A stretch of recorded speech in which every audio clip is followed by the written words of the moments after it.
Paulo aos Romanos, num dia de muita tribulação, muita angústia, ele se encontrava, não havia nada que saciasse aquela sede que tapasse dentro dele, aquela falta, aquele vazio, aquele buraco em sua alma.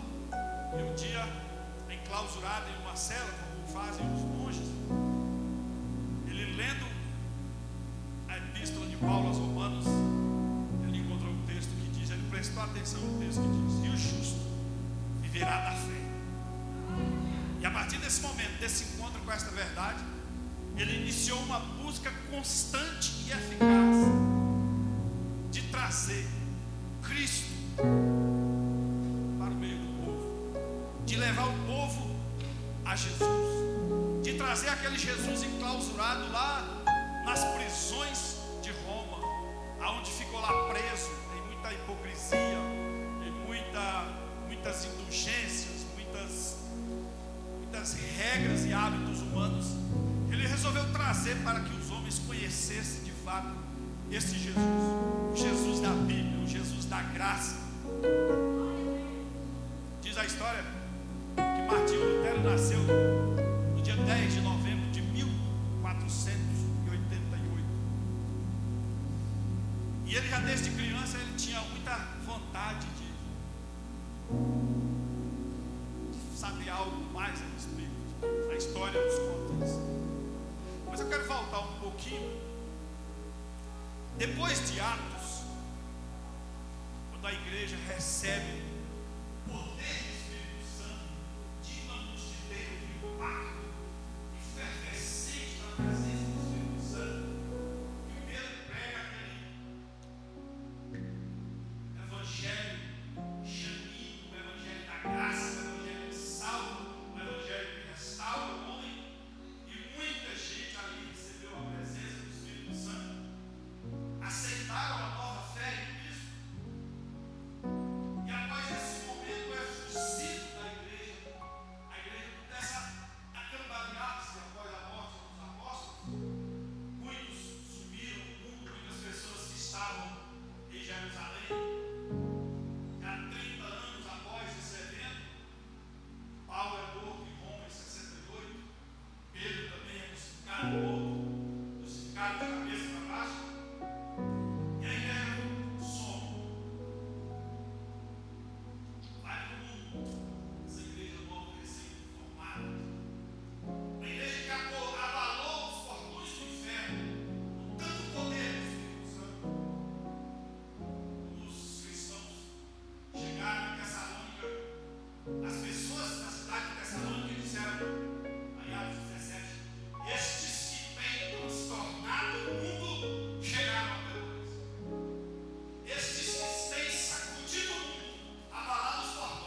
passados pelos dentes da fera, como diz Jaqueline.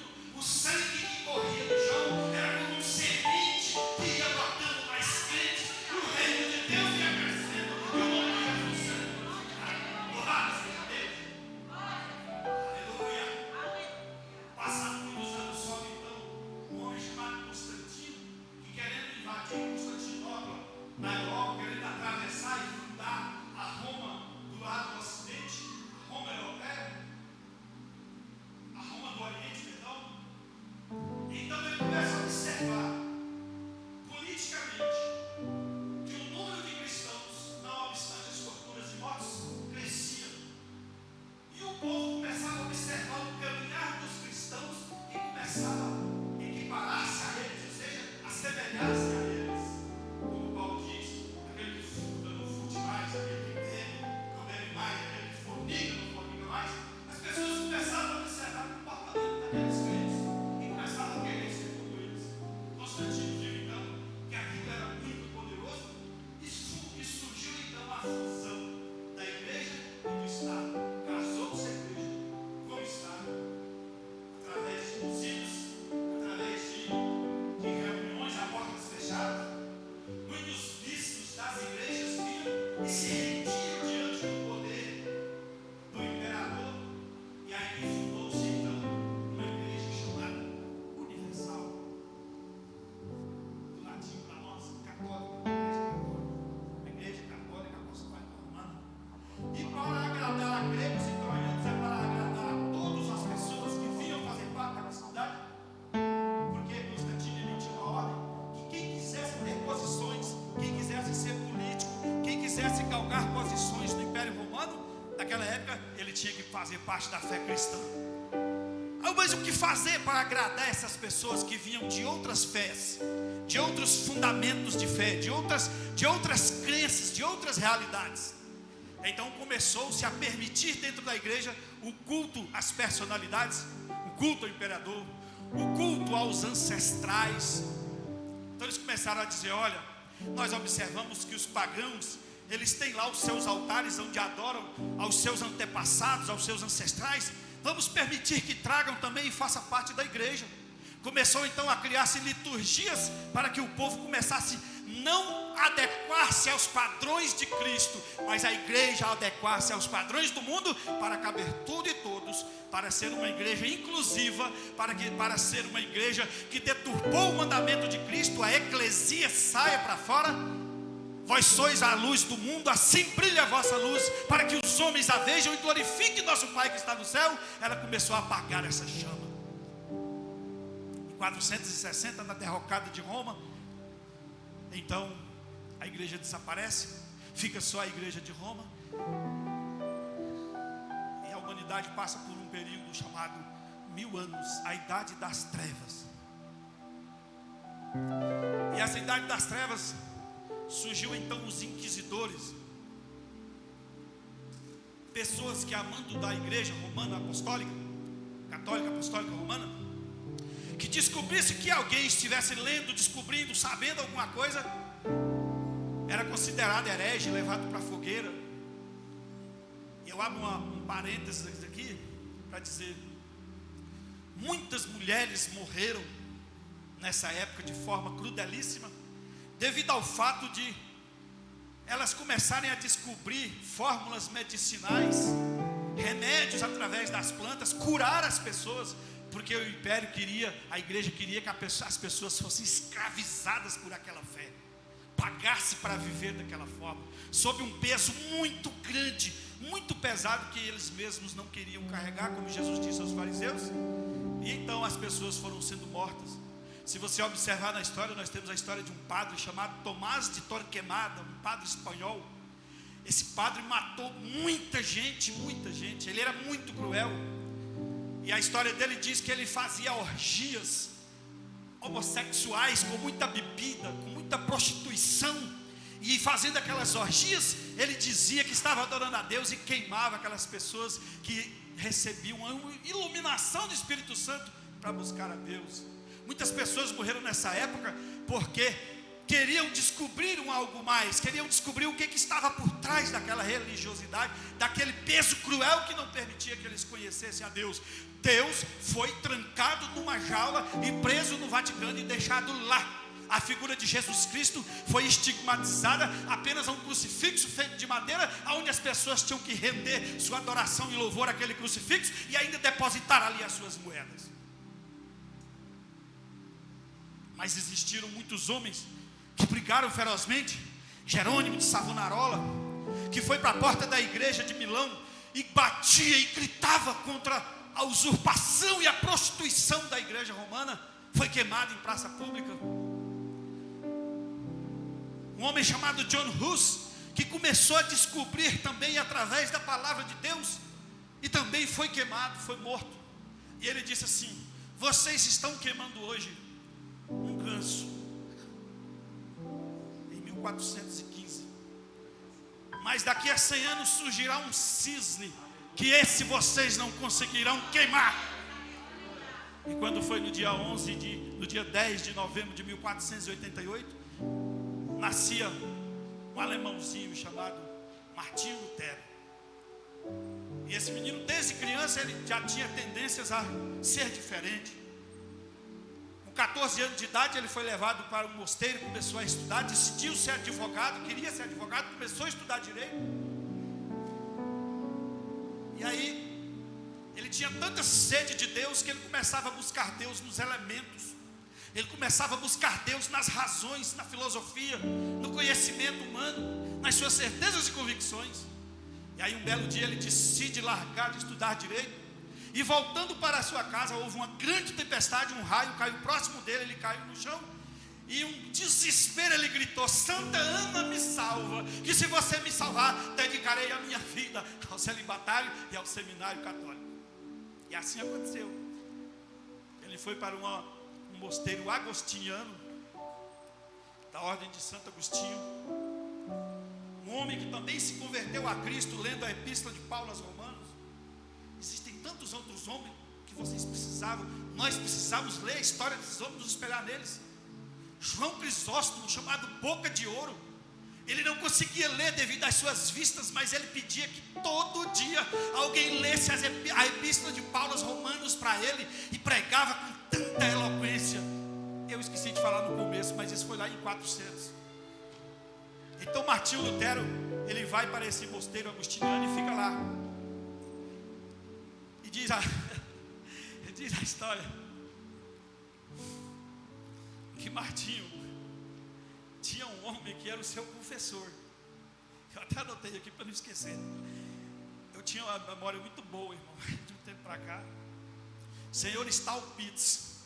Esse senhor Stalpitz chegou a dizer para o Martinho: Martinho, pelo amor de Deus, quando você tiver um pecado de verdade, vem aqui para eu absolver seu pecado, mas não faça isso não. Porque Martinho, todo dia ele estava lá pedindo perdão de alguma coisa. Nossa, eu sonhei um sonho terrível, quero pagar uma penitência. Nossa, eu vi uma mulher na rua, virei os olhos, mas mesmo assim olhei, quero pagar a penitência. Aí Stalpitz diz para ele assim: Martinho, pelo amor de Deus, faça o seguinte, não vem aqui mais não, peque de verdade, vá lá fora e peque muito, aí você vem aqui, eu vou orar e você vai ser perdoado. Você vai pagar essa penitência e vai ser perdoado. Martinho Lutero começa a descobrir a Bíblia, começa a redescobrir a palavra de Deus, que outrora estava guardada e selada a 7 selos, fechada, trancafiada. Quem tiver oportunidade, assista um filme com Sean Connery chamado O Nome da Rosa. Ele faz parte desse contexto que eu estou contando aqui. Ele vai para um mosteiro, quando ele chega lá, ele descobre uma cela fechada, que lá dentro tem uma Bíblia grande aberta, em latim. Aí ele descobria que toda semana morria um monge, porque quando eles iam ler, eles começavam a ler aqui, ó, a Bíblia. Quando eles faziam isso aqui, que trazia novamente, as páginas eram envenenadas e eles morriam, porque não era permitido descobrir a verdade. Não era permitido descobrir. Então Martinho Lutero descobriu na epístola de Paulo aos Romanos. Martinho Lutero se tornou um monge tão proeminente, conhecedor da palavra, um doutrinador. Começou a traduzir a Bíblia, mesmo proibido, debaixo de maldição da igreja católica. Ele começou a traduzir a Bíblia para o alemão. E ele foi descobrindo coisas e riquezas. E aí ele viaja para Roma a pedido do Papa e do Imperador para que fosse até lá, porque um jovem tão proeminente, com 19 anos de idade, já era doutor em teologia e já fazia dissertação em hebraico, aramaico, grego, latim, francês e alemão. E aí o Papa quis conhecê-lo. Quando ele chega em Roma, que ele vê tanta prostituição, tanta promiscuidade, tanta decadência, o Papa Leão X, construindo a maior de suas catedrais, escravizava o povo passava fome, morria, mas tinha que pagar as suas indulgências para que o império fosse construído, a custo de sangue, suor e lágrima dos menos capacitados. Quando Martinho Lutero viu aquilo, ele ficou doente e voltou desviado mais aí para a Alemanha. Quando ele volta para a Alemanha, que ele chega lá, tem um homem chamado John Stitzel. Esse Stitzel, ele carregava consigo uma caravana que consistia em teatro, e nesse teatro ele colocava as pessoas gritando e se lamentando na porta do inferno, tentando voltar, porque em 1400 um papa chamado Gregório inventou o limbo e inventou também o purgatório, que era uma antessala do inferno ou do céu, depende das suas escolhas. Os que seus familiares fizessem por você aqui, pagassem as indulgências aqui, aí você era liberado do inferno. Esse Stetzel, ele dizia assim, ó: cada vez que a moeda no fundo do cofre soa, uma alma do inferno voa. Martim ficou tão indignado com aquilo, quando viu ele dizendo para as pessoas muito pobres: se você pagar essa indulgência aqui, você tira até seu gato do inferno. Está lá no livro, lá. Biografia de Martinho Lutero. Se você pagar essa indulgência, parentes seus, que nem são mais consanguíneos, mortos há 300, 400 anos, serão tirados do purgatório e vão diretamente para o paraíso. Martinho Lutero ficou estarrecido com aquilo. Aí ele começa a levantar-se contra a igreja católica, começa a pregar para o povo, para os seus seminaristas, que ele era professor, e dizendo: olha, o justo viverá da fé, é a graça de Deus que nos salva, é a graça de Cristo que nos livra do inferno, é a graça de Cristo que nos garante a vitória. Aí ele foi chamado em frente ao imperador Carlos V, e o imperador disse assim: você vai até a Roma, se prostra diante do Papa e pede perdão de tudo aquilo que você tem falado. Aí ele disse assim: eu só peço perdão se alguém me contradizer dentro da Bíblia. Se alguém dentro da Bíblia me dizer que eu estou errado, eu me contradigo. Aliás, eu me prostro diante do Papa e peço perdão a ele, e rasgo todos os livros que eu já escrevi. O Papa, por sua vez, contrariado, porque contra fatos não há argumento, contra a verdade, Paulo fala assim que não há nada que se possa com a verdade, nada além da própria verdade. Aí o Papa excomunga Martinho Lutero da igreja.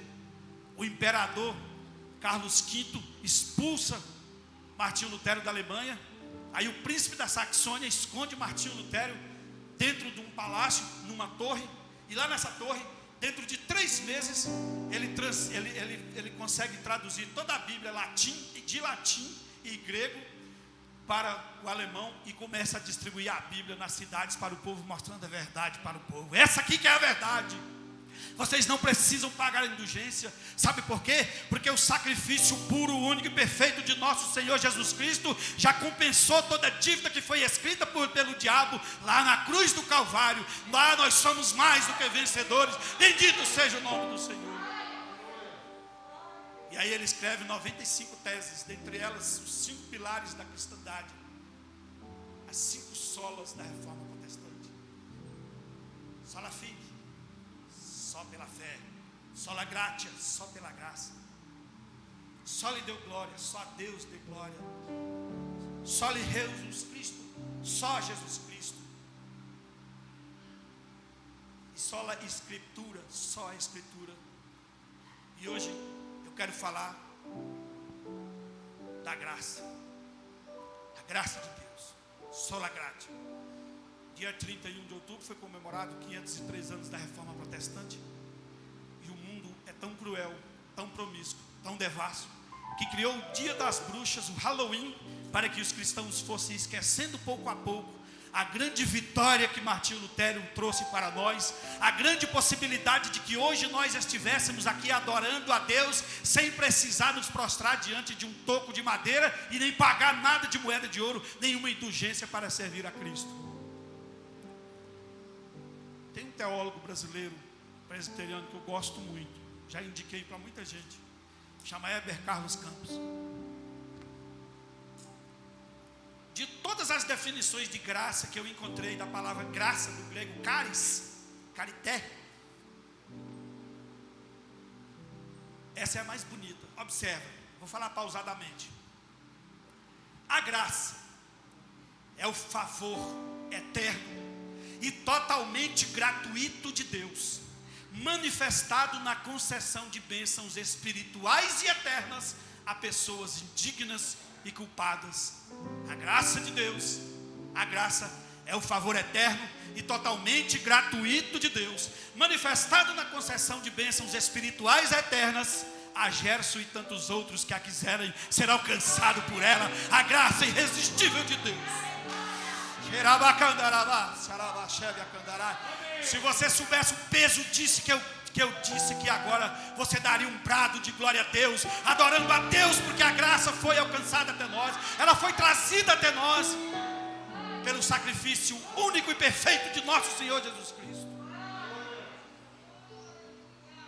Pedro diz assim: não fostes com ouro e nem prata, que fostes comprado da vossa vã maneira de viver, mas foi pelo sacrifício único e perfeito, pelo sangue vertido na cruz de Calvário de nosso Senhor Jesus Cristo. Bendito seja o nome do Senhor. Paulo diz, Romanos 7,14: nós fomos vendidos à escravidão. Lá tem um termo grego chamado lutron, comprar o que era seu, comprar de volta, recomprar. Sabe o que ele está dizendo? Ele está dizendo que nós fomos expostos em um palanque, vendidos ao pecado e à morte e à destruição. Nós estávamos ali vendidos, sendo vendidos, e o leiloeiro era o diabo. E o diabo dizia: pela vida do Gerson, quem dá mais? Quem dá mais pela vida do Gerson? Ele está aqui. Uma noitada com uma prostituta paga, uma carteira de cigarro paga, uma festa paga, um cheirinho de cocaína paga, um cigarrinho de maconha paga por ele. Mas aí Deus bradou lá da glória e disse: eu pago o mais alto preço por ele. Ele deu Jesus para morrer por mim e por você lá na cruz do Calvário. Oh, aleluia! Bendito seja a graça de Deus em nossa vida.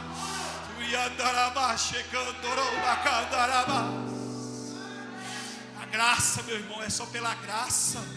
Nós fomos alcançados pela graça de Deus. A graça de Deus é como um anzol afiado que vem na boca do pecador e arrasta até Cristo, porque nós não temos condições e nem dignidade para chegarmos até Ele. É Ele que nos arrasta, a sua irresistível graça. Ei, Deus maravilhoso, bendito seja o nome do Senhor. Aleluia, é pela graça, meu irmão, é pela graça.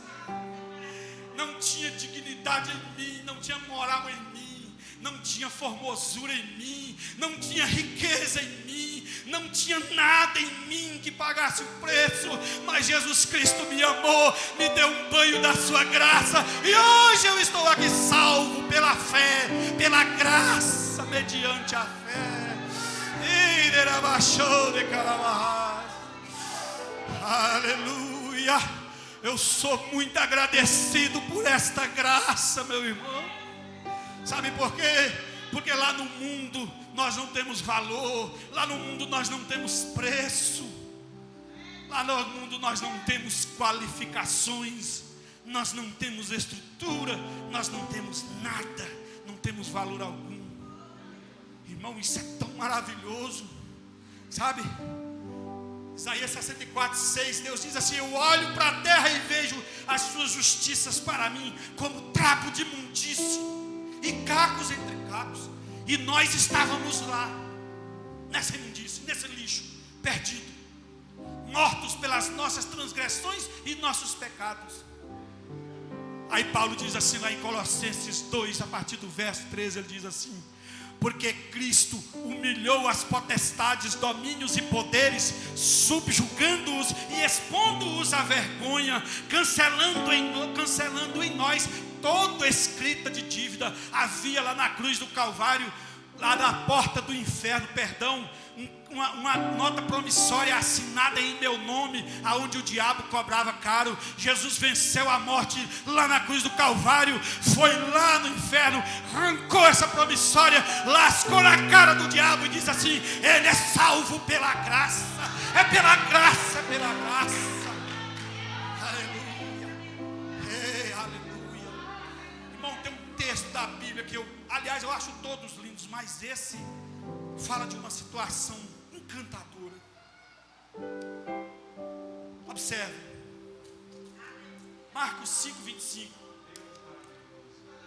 A Bíblia diz assim: havia um homem, principal da sinagoga, um príncipe da sinagoga, chamado Jairo, a quem sua filhinha de 12 anos padecia e estava à morte. Então enviou seus servos para que fosse até lá e trouxesse Jesus até a casa. E Jairo pediu encarecidamente: Senhor, salva minha filha. E Jesus disse: eu vou até lá. Mas o que eu acho mais fantástico na Bíblia é o seguinte: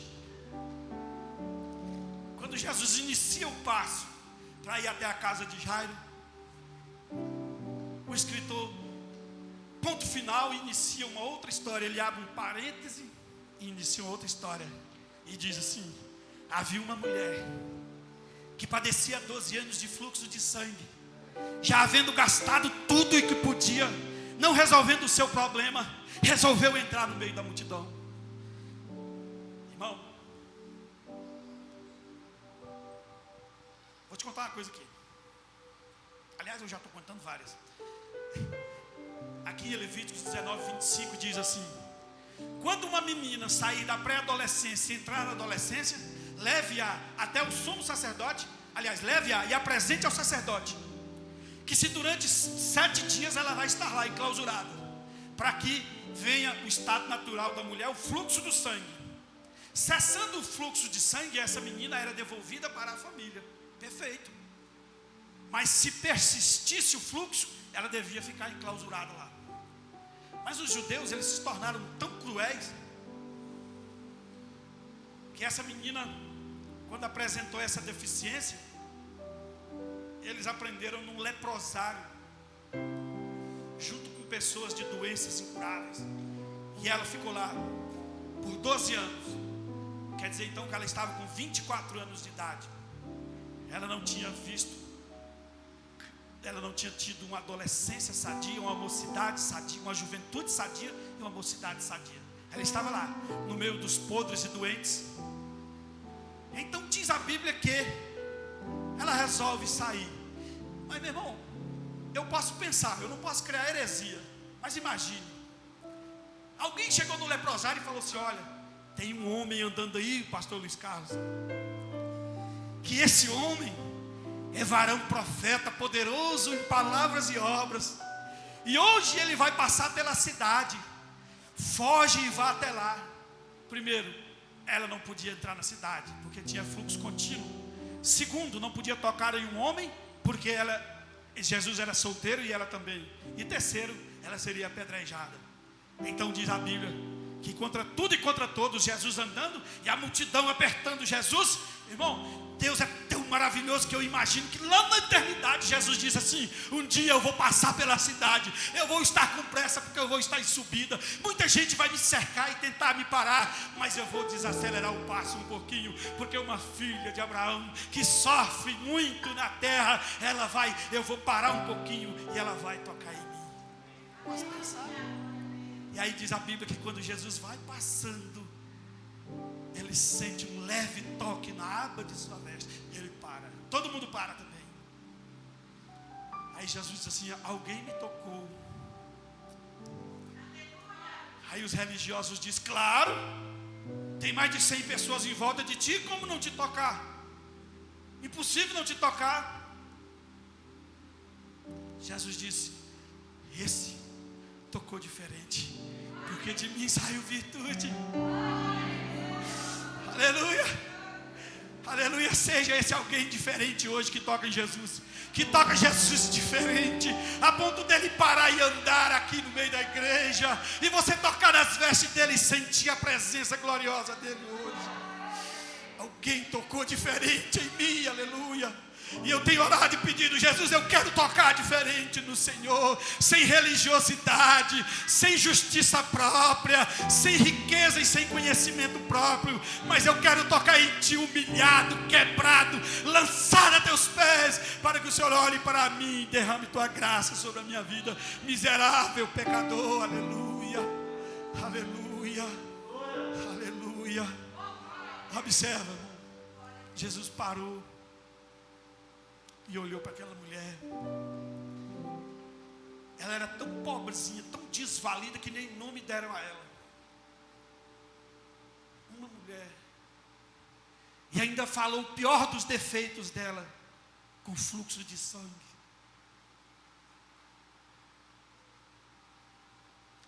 Quando as pessoas vão falar de você, elas vão falar seus piores defeitos.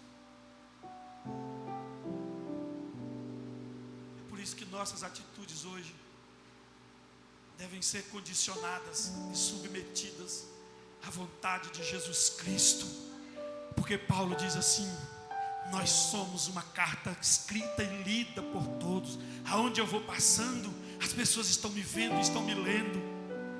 Eliseu passava, uma mulher disse: meu bem, vem cá, aquele é um verdadeiro homem de Deus. Lá em Atos 11, quando os cristãos chegaram em Antioquia, não existia esse nome cristão. Aí alguém disse assim: estes homens se parecem muito com seu mestre, pois são pequenos cristos. Só a graça, só a graça, só a graça,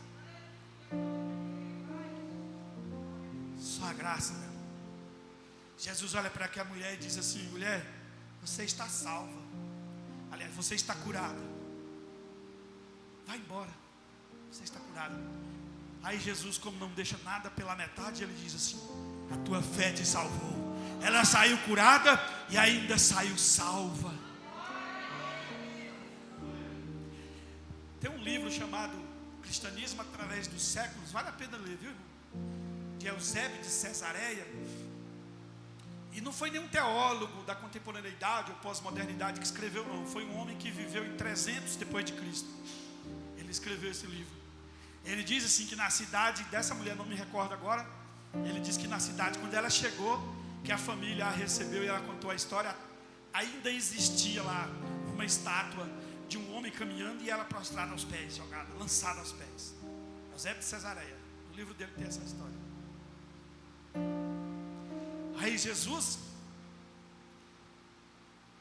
vai até a casa de Jairo e cura a filha de Jairo. Agora, vamos pensar um pouquinho? De cá, uma pobre desvalida, sem nome, 12 anos de sofrimento. De cá, um homem rico, poderoso e respeitado, 12 anos de alegria que estava se acabando. 12 anos se acabando de alegria, e 12 anos de angústia, tristeza, solidão e rejeição se encontrando. Olha como é que a graça faz.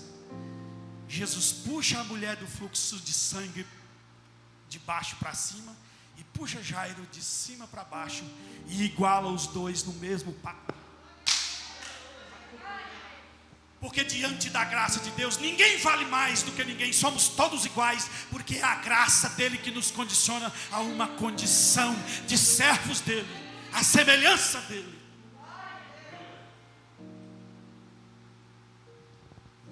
E hoje é interessante que a gente ouve falar tão pouco da graça. Muitas igrejas estão querendo voltar lá para o passado e vencer por justiça própria. Irmão, eu recebi uma notícia outro dia que me deixou tão triste. Um homem que estava reunindo, não vou dizer o nome da cidade, nem o nome do cidadão, mas um homem estava reunindo um grupo de pessoas, e algumas das minhas tias e irmãs e sobrinhos estavam indo atrás. reunindo um grupo de pessoas, que durante 21 dias eles iam vestir roupa de saco e jogar cinza no corpo. Aí depois de 21 dias, aí no dia de Yom Kippur, eles iam até o monte, chegar lá, iam orar, e o nome deles ia estar escrito no livro da vida. Aí minha irmã me perguntou: o que você acha disso? Eu falei, uai, alguém aí de casa for judeu, que eu desconheço, vá. Se alguém aí de casa for judeu, descendente de Esté e Mardoqueu, vá.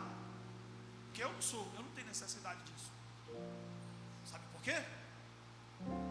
Porque a minha salvação foi comprada e paga lá na cruz do Calvário, mediante a graça de nosso Senhor Jesus Cristo. O sangue dele foi derramado na cruz e verte até hoje. Tem um teólogo chamado Charles Hodge.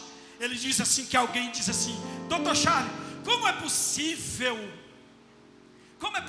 que o sangue de Jesus Cristo tenha poder e eficácia até hoje? Ele diz assim: é porque o sangue de Jesus Cristo foi derramado no monte da redenção, e ele corre tanto para frente, tanto corre para trás, como corre para frente. Ele venceu no passado, e vence no futuro, e vence hoje, e continuará vencendo, porque é o sangue poderoso de nosso Senhor Jesus Cristo. É só pela graça, meu irmão, é só pela graça. É a graça dele que nos salva, é a graça que nos liberta, é a graça que nos santifica, é a graça que nos faz merecedores desse amor tão grande. Porque quando Deus olha lá dos altos céus, ele não vê a mim, mas ele vê uma bolha de sangue pulsante, que é o sangue de Jesus Cristo dentro de mim, e que me faz merecedor dessa atenção de Deus. Bendito seja o nome do Senhor Jesus Cristo. Louvado seja Deus. Aleluia. Aleluia. Quem aqui pagou alguma coisa pela salvação? Quem aqui que tinha tanta autoridade, tanto poder, que um dia orando foi lá e disse assim: Senhor, está aqui meu pagamento, agora escreve meu nome no livro da vida? Ninguém tem esse poder, ninguém tem essa autoridade, ninguém. Eu estava lendo um livro do Dr. Billy Graham, e ele disse assim que um dia, não, Dr. Billy Graham, ele disse assim que um dia, quando Charles Parra terminou de ministrar sobre a graça de Cristo, diz que a rainha Vitória da Inglaterra chegou até ele e disse assim: Pastor Charles, Reverendo Charles, eu gostaria que Jesus viesse ainda durante o meu reinado. Aí Charles disse assim: mas por que, Vossa Majestade? E ela disse assim: porque eu queria pegar a minha coroa e colocar aos pés dele. Eu queria pegar a minha coroa e colocar aos pés dele, porque ele é o verdadeiro rei. Louvado seja Deus. Irmãos, que a graça de Cristo seja abundante em vossos corações, que ninguém vos enrede com vãs filosofias e pensamentos, com dogmatismo nem filosofia, que ninguém venha com sofisma para você, e quando perguntar a você por que você mantém essa certeza dessa salvação, você responde: é porque eu fui salvo pela graça de nosso Senhor Jesus Cristo, que me amou. Foi Ele que me salvou. Vamos, irmão, todo mundo batendo palma é bem melhor. Todo mundo junto, bata palma aí. É a graça de nosso Senhor Jesus Cristo. Louvado seja Deus. Muito obrigado.